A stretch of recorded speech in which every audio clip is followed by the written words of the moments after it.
सांस जो है वो क्रिया शक्ति है और मन जो है वो ज्ञान शक्ति है।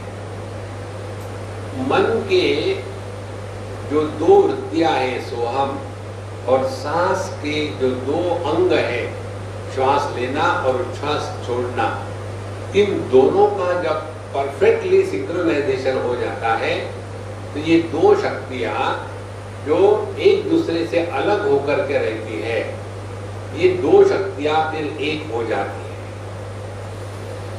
अभी हमारी स्थिति क्या है, हमारा जो ज्ञान है वो क्रिया में प्रकट नहीं होता और हमारी जो क्रिया है वह ज्ञान का आधार नहीं है। दोनों में तफावत है और इसीलिए ना तो हमारे शब्दों में शक्ति है, ना तो हमारे कर्मों में सिद्धियां है। इन दोनों से निपटने के लिए यह साधना बताते हैं जिसको कहते हैं कुंडलिनी की जागृति। कुंडलिनी की जागृति माने जिस अनुभूति में ज्ञान शक्ति और क्रिया शक्ति दोनों अब अलग अलग नहीं रहती है, दोनों एक हो गई, उसको कहते हैं कुंडलिनी जागृत हो गई। कुंडलिनी का जागृति का अर्थ ये मत कर देना अंदर में कुछ तो भी होता है कुछ बुद्धि के जैसा और फिर आपकी कुंडलिनी जागृत हो गई, अब आप परेशान हो, अब क्या करो, सब चक्र खुल गए, अब क्या करो, बंद कर डालो। ठीक नहीं, खुले रखो, बटन थोड़ी है वो, खुले रखो। इसीलिए यह जो जप है इसके द्वारा अपनी जो परावाणी है, परावाणी पश्चंती में, पश्चंती से मध्यमा, मध्यमा से वैखरी, तो वैखरी से वापस होकर के पश्चंती तक पहुंचना, ये इस जप का तात्पर्य है। तो ऐसा जब हम करेंगे जब तो बैठे हैं शांति से, हाथ में माला की जरूरत नहीं, किसी चीज की जरूरत नहीं, केवल अपने सांसों के तरफ कॉन्सेंट्रेट मत करना, सांसों के प्रति केवल सावधान रहना। सांस आ रहे हैं, जा रहे हैं, यदि कॉन्सेंट्रेट करोगे तो थक जाओगे, कॉन्सेंट्रेट करोगे तो उसमें सांसों का आवागमन नॉर्मल नहीं होगा, कृत्रिम होगा, सहज नहीं होगा। सांसों में सहजता चाहिए।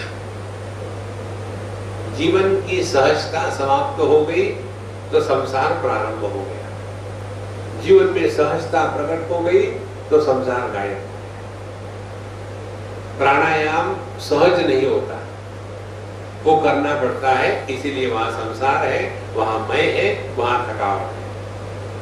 और जहां हम सांस लेते हैं वहां कोई प्रयत्न नहीं है, वहां मैं नहीं है, वहां सहजता है, वही हमारा साधना का पक्ष है। जीवन में सहजता आ जाए, हमको किसी को कुछ प्रूव नहीं करना है, किसी को कुछ बताना नहीं है, और इसके लिए यह जो सोहम का जप अखंड चल रहा है, केवल इधर हमको अपना ध्यान देना है। सर्वत्र प्राणिनाम देहे जपो भवति सर्वदा, हम सोहम इति ज्ञात्वा, बस इसको ज्ञात्वा केवल पहचानना है। सर्वबंधे प्रमुच्यते, फिर यह जो संसार के जो बंधन है ये सब के सब हमेशा के लिए कट जाते हैं। अब अगला जो नित्य कर्म है उसको कहते तर्पण। तर्पणे स्वसुखे नैव स्वेन्द्रियाणां प्रतर्पणम् मनसा मनहानुज्य स्वयमात्मा प्रकाशते। तर्पण 3-4 प्रकार के बताते हैं। पितृ तर्पण है, देव तर्पण है, ऋषि तर्पण है। तर्पणों के द्वारा हम किसी को प्रसन्न करते हैं। तर्पण माने घूस, घूस देते हैं ना किसी को। तो पहले हमने पितरों को तर्पण किया, तो पितरों का जीवन किस पर होता है, हम जो तर्पण करते हैं, हम जो उनको पिंडदान इत्यादि देते हैं, उनको उष्मपा कहते हैं।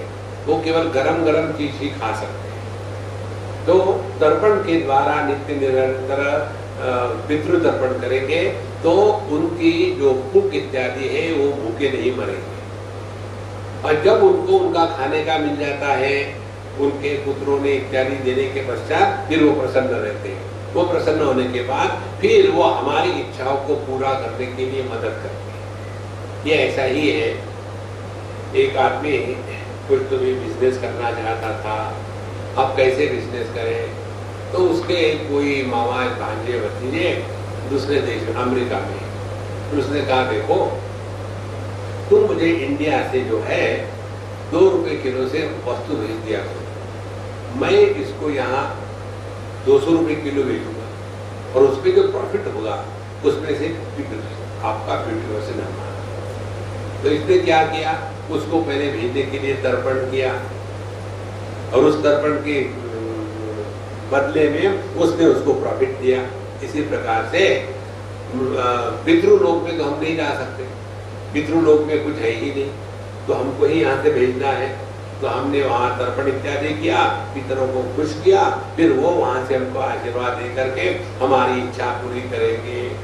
इस प्रकार से ये इन्वेस्टमेंट है, बार्गेन है पितृ। वैसे ही देव तर्पण, देवताओं को बलि दो, आहुति दो, तब वो जाकर के हमारी इच्छाओं को पूरा करते हैं। अब यहाँ कहते हैं तर्पणे स्वसुखेनैव स्वेन्द्रियाणाम प्रतर्पणम। इंद्रियों में जो सुख प्राप्त करने की क्षमता है, वो क्षमता ही हमारा स्वरूप है। तो जब इंद्रिय बहिर्मुखी होते हैं तो जो आनंद आता है उससे करोड़ गुना आनंद जब इंद्रिय संपूर्ण रूप से अंतर्मुखी हो जाते हैं तब। और इसीलिए गहरी नींद का जो आनंद है, उस आनंद में हमने इंद्रियों को बहिर्मुखता से उपरत करके अपने स्वरूप में वापस बुला लिया है। तो इंद्रियों का विषय जब दुनिया होता है तब उसमें भोग, रोग और कष्ट होते हैं, और उन्हीं इंद्रियों का विषय जब अपना स्वरूप होता है तो भोग भी नहीं, रोग भी नहीं, वहां योग हो जाता है। इसीलिए तर्पणे स्वसुखेनैव इंद्रियाणाम प्रतर्पणम। कई लोग कहते हैं Swami ji you must congratulate me. आज मुझे किसी का SMS आया सुबह, Swami ji please wish me happy birthday. फिर उसी को मैंने कॉपी पेस्ट करके भेज दिया, विश मी हैप्पी बर्थडे, क्योंकि आज मेरा हैप्पी बर्थडे। इसी प्रकार से हम बताते हैं Swami ji you must congratulate मी, मैं कांग्रेचुलेशन। इसके लिए मुझे क्या मालूम, मैंने सिगरेट पीना छोड़ दिया है, तो कौन सी खास बात है, हम तो कभी पी नहीं, आपको क्या पता है, पी के छोड़ के दिखाओ फिर समझ में आएगा। माने सिगरेट पीने में, भोग में जितना आनंद है उससे ज्यादा आनंद उसके त्याग में है।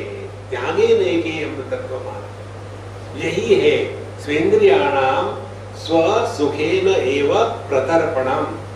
फिर हमारे इंद्रिय तृप्त हो गए। अब जगत की कोई भी वस्तु, व्यक्ति, भोग हमको गुलाम नहीं बना सकते। देखो इसको कहते हैं तर्पण। तो ये तो इंद्रियों के साथ हो गया। उसी प्रकार से मनसा मन आलोक्य, तो फिर हमारा मन हमेशा दुनिया से एक्सपेक्ट करता है। कोई कहे कि तुम सुंदर हो, कोई कहे कि तुम इंटेलिजेंट हो, कोई कहे कि तुम बिन जाओ कहाँ, लेकिन कोई कहता नहीं है तो हमारा मूड ऑफ हो गया। हमको तो घर में कोई चाहता ही नहीं, हम तो बेकार हो गए हैं, और इमोशनल रिक्स पैदा हो जाता है। यहाँ कहते हैं अपने मन को मनसा मन आलोक्य, कि जिस मन को लेकर के दुखी होते हैं, अब उस मन के बारे में पूछो तो सही। मानसम तु किम मार्गणे कृते नैव मानसम मार्ग आर्जवार। इस मन को लेकर के परेशान मत होना, केवल इस मन का अनुसंधान करें कि ये मन नाम की वस्तु क्या है, तब पता चलेगा नैव मानसम, मन नाम की कोई वस्तु नहीं है। देखो जैसे ये बल्ब के अंदर में बिजली का प्रकाश, प्रकाश नाम की कोई वस्तु नहीं है।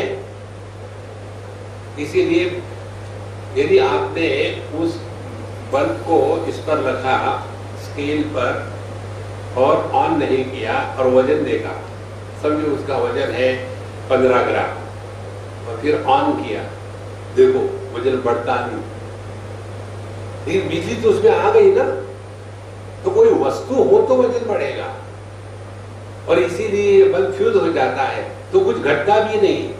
इसी प्रकार से यह जो मन है, चाहे विषयों के साथ तादात्म्य करे या न करे, हमको कोई फर्क नहीं पड़ता।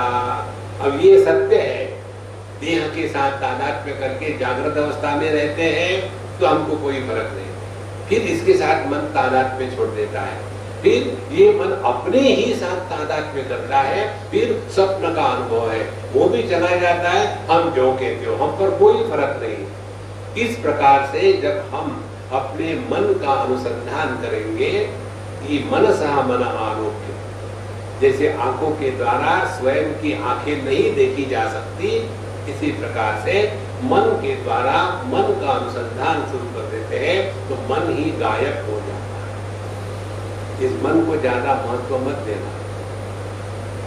दुखी कौन है? जहां अपने इसका अनुसंधान शुरू कर दिया, ये दुखी व्यक्तित्व ही गायब हो जाता है। देखो, तो आपको पता चले दुखी है पति पत्नी भाई बहन, अब इनका अनुसंधान करो। पति नाम की वस्तु क्या है? वस्तु इसलिए कि एक अम्मा ने अपने पति के बारे में कहा, स्वामी जी पुअर थिंग, दिन भर काम करता है। Poor thing is a being, poor thing. पत्नियां अपने पति को मनुष्य के रूप में स्वीकार नहीं करती, पुअर थिंग। देखो, जितना आपने इस मन का अनुसंधान किया कि कौन दुखी है, एक क्षण में गायब हो जाता है मन ही। मनसा मनालोक्य, फिर स्वयं आत्मा प्रकाशते। तब हम उस अनुभूति में पहुंचते हैं जिस अनुभूति में इंद्रिय और मन इनका व्यापार लागू नहीं होता। वह अनुभव जिसमें इंद्रिय और मन इनका व्यापार नहीं होता, वो अपना स्वरूप है। उस स्वरूप में रह करके इस दुनिया का नाटक करो। देखो, योग रतो वा भोग रतो वा संग रतो वा संग विहीना, ये सब दुनिया में नाटक करना ही पड़ता है। सामने से पत्नी आई तो कहना ही पड़ता है कि I was missing you so much, why did you come? तुमसे तुम्हारी याद अच्छी है, ये सब कहना ही पड़ता है। लेकिन इसका चक्कर में मत पड़ना कि बड़ा सीरियस होकर के जी रहे, अपने तत्व को पकड़ के रखना है। स्वयं आत्मा प्रकाशते। इसके पश्चात अब हमने जप कर लिया, उसके बाद तर्पण कर लिया, अब करते हैं अग्निहोत्र। अग्निहोत्री एक नाम होता है कई लोगों का। अग्निहोत्री कौन होते हैं? जो अखंड सिगरेट पीते हैं वो अग्निहोत्री होते हैं। इसीलिए एक श्लोक है, धूम्रपानम, किसी को सिगरेट पीने के लिए ऑफर करो, धूम्रपानम शतगोदानम, 100 गायों के दान करने का पुण्य उसको मिलता है। धूम्रपानम शतगोदानम, एक एक कष्ट गंगा स्नानम, कितना पूर्ण पवित्र कार्य है। तो यह जो अग्निहोत्र है, अब इसके बारे में बताते हैं। आत्मनि स्वप्रकाशाग्नौ चित्तमेकाहुतिं क्षिपेत् अग्निहोत्री सविज्ञेयः इतरे नामधारकाः। जिसने आत्मनि स्वप्रकाशाग्नौ, जिसने अपने स्वरूप के प्रकाश के अग्नि में एक ही आहुति डालनी है, चित्तम एक आहुति क्षिपेत्। बाकी के जो अग्निहोत्री होते हैं ना, उन्हें बहुत आहुतियां डालनी पड़ती है, और आहुति की सामग्री भी बहुत होती है। उसमें 11 प्रकार के धान्य होते हैं, अनेक प्रकार की लकड़ियां होती हैं, और आहुति डालते समय उसके साथ विशेष मंत्र होने चाहिए, और फिर उसके अग्निहोत्र का एक समय होता है, और उसमें इतने विस्तार है कर्मकांड के, कि आदमी उससे तंग आकर के हर एक पर गुस्सा करने लग जाते हैं। आप देखेंगे जितने कर्मकांडी होते हैं ना, बड़े गुस्से वाले, इसका कारण ये परेशान हो जाते। अब यहाँ बताते हैं ज्ञानी के दृष्टि की अग्निहोत्र की प्रक्रिया क्या है। आत्मनि स्वप्रकाशाग्नौ, अपने ही में, अपने स्वरूप के प्रकाश के अग्नि में एक ही आहुति डालनी है, वो है चित्त। चित्त माने अपना मन, अपने मन को प्रभु चरणों में लगाना। बहुत सिंपल साधना है। कैसे साधना है ये? समझदारी की। ना समझी से करेंगे तो ये आडंबर बन जाएगा, समझदारी से करेंगे तो साधना हो जाएगा। जैसे समुद्र तो लहर बन सकता है, लेकिन लहर समुद्र नहीं बन सकती, लहर गायब हो जाती है। इसी प्रकार से साधना का तात्पर्य, जब साधक गायब हो गया तब साधना पूरी हो गई।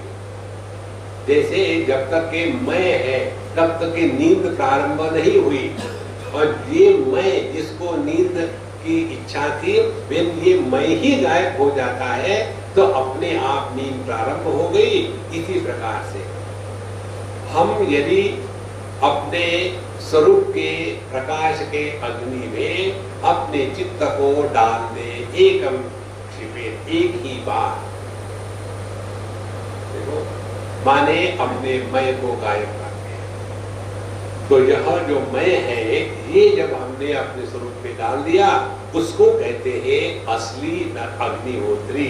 अग्निहोत्री सविधेया, बाकी के केवल नाम से।